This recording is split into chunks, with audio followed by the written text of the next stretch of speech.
ले चलते हैं आपको राजस्थान विधानसभा में इस वक्त नेता प्रतिपक्ष गुलाब चंद कटारिया क्या कुछ कह रहे हैं। कोई चिंता की बात नहीं, जो डूबना है प्रदेश को तो डूबेगा। मतलब 10 वर्ष में चाहे मेरा सरकार रही हो चाहे आपकी रही हो, किसी मैं स्वयं शिक्षा मंत्री हूँ, अपराधी होऊंगा, कोई चिंता की बात नहीं। लेकिन आप कम से कम इन 10 सालों से इन जितनी कोचिंग संस्थाएं चल रही है, इनकी जितनी परीक्षाएं हुई है, उनके परीक्षा के रिजल्ट के साथ आप एक टीम लगा करके इनका पोस्टमार्टम करो, तब आपको समझ में आ जाएगा कि ये बीमारी कहाँ से चली है। ये बीमारी इन व्यवसायियों के थ्रू चली है। मैं और आप पेपर आउट करेंगे, पेपर लाऊंगा, 5 लाख दे दूंगा, 8 लाख दे दूंगा, मैं क्या 2 करोड़ 5 करोड़ 8 करोड़ दे सकता हूँ क्या भैया? ये सारे के सारे जो पैसे देने वाले बड़े बड़े दिग्गज लोग हैं, जो कोई 10 करोड़ में पेपर ले जाता है, कोई 3 करोड़ में ले जाता है, कोई 2 करोड़ में ले जाता है, फिर अपने कोचिंग संस्थान में रिजल्ट लाता है, उसके बाद बड़े बड़े पोस्टर बाहर लगाता है, मेरा 100% सिलेक्शन। ये है बीमारी की जड़। अगर मार करना चाहते हो तो यहाँ करो, तब तो जा कर के इसको कोई रोक सकोगे। बाकी से केवल मन को संतुष्ट करने का काम करो तो ये राजस्थान के उस गरीब बच्चे के साथ न्याय नहीं होगा, जो बड़ी मुश्किल से पढ़ता है, अपने घर में बूढ़े माँ बाप को भूखे मार के पढ़ता है और उसके बाद परीक्षा के लिए जाता है, रोता हुआ घर लौटता है। क्या दुख नहीं होता है? हम लोगों के मन में कोई रहम नहीं है कि आखिर उस बच्चे का क्या होगा जो अपनी बड़ी पीड़ा के साथ पढ़ रहा है। इन सारे पैसे वाले लोगों के पास में आपने सारी सरकारी नौकरियों को भेज दिया। मैं बहुत कड़वा सच बोल रहा हूं। आज जो पिछले 8 साल में नौकरी में लगे ना, उन सब का भी पोस्टमार्टम कराओ, आपको लगेगा आधा फर्जी मामला निकलेगा। कोई है नहीं, कोई सोचने वाला है इस पर कि आखिर उसके दर्द को कौन जानेगा, है ना। जिस प्रकार से हमने परीक्षा के माध्यम से इन पैसे वाले लोगों को उतार करके सारे के सारे उन गरीबों की आशाओं के ऊपर पानी फेर दिया। रात और दिन पड़ता है, भूखा प्यासा पड़ता है, घर बेच करके पढ़ता है, खेत बेच करके पढ़ता है, लेकिन जब उसका सिलेक्शन नहीं होता तो जहर खा के मरता है। कोई इस पीड़ा को समझने के लिए तैयार नहीं है। और हम इस कानून को ला करके दुनिया को बताना चाह रहे हैं कि हमने इतना बड़ा कानून कर दिया, इस कानून से कुछ भी नहीं होगा। मैं आज आपको कह रहा हूं, ये जो आपने नए प्रावधान जोड़े हैं, मैं सोचता हूं कि मुझे कुछ बोलने की इच्छा नहीं, मुझे बहुत दुख है इस बात का। क्या होगा ये?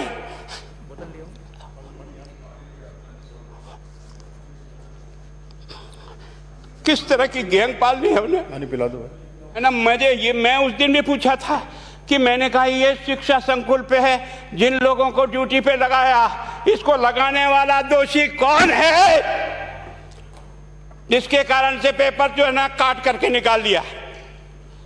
ये तो ठीक है, भाग्य हमारा अच्छा था कि सवाई माधोपुर की घटना फूट गई और एसओजी को उसमें हाथ में लग करके कुछ केस लग गया।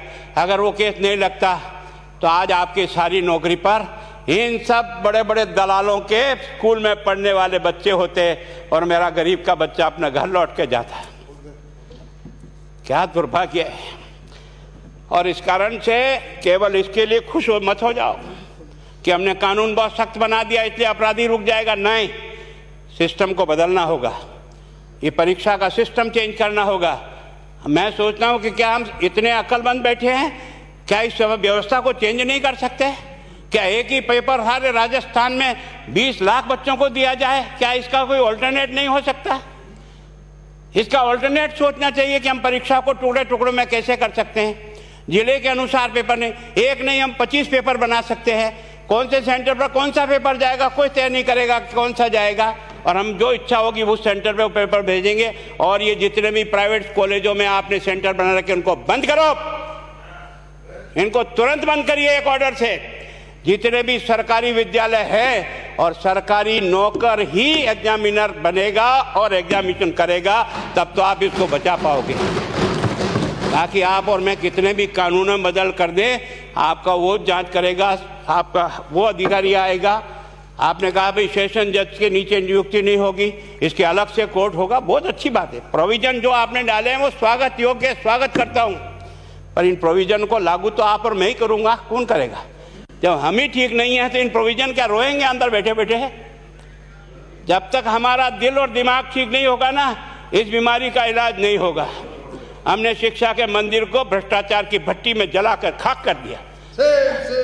दुर्भाग्य हमारा, जहां से कोई आशा की किरण दिखती थी उस गरीब को कि चलो मैं अपनी मेहनत से आगे बढ़ जाऊंगा, लेकिन अब वो निराशा में आ गया। उसको लगा कि अब कोई रास्ता नहीं है। और इस कारण से मैं सोचता हूं कि आप जिस भावना से लाया, मैं आपकी भावना की इज्जत करता हूं, लेकिन केवल आपकी भावना इन बेईमानों को नहीं रोक सकेगी। इसको रोकने के लिए हमको सिस्टम को बदल करके और तुरंत उस पर ध्यान करना चाहिए। कानून 302 का बना हुआ है, क्या मर्डर रुक गए?